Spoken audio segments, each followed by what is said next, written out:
স্বাধীনতা দান করে দেন। এরা সারা বিশ্বের মুসলমানকে এক হওয়ার তৌফিক দান।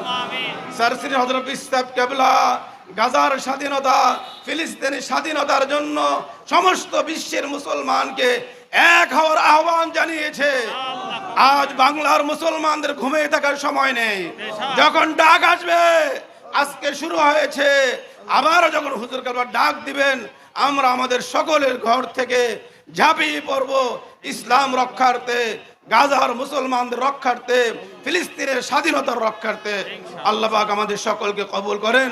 যারা আজকে শরীক হয়েছেন সকলের জান মাল হায়াতে বরকত দান করেন। আজকে এই সফলতার জন্য যারা শ্রম দিয়েছেন, প্রশাসন, ইলেকট্রিক মিডিয়া, প্রিন্ট মিডিয়া, আল্লাহ সকলকে আপনি কবুল আর মঞ্জুর করে নিন।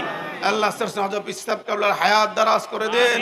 এই দরবারকে আপনি কবুল আর মঞ্জুর করে নেন।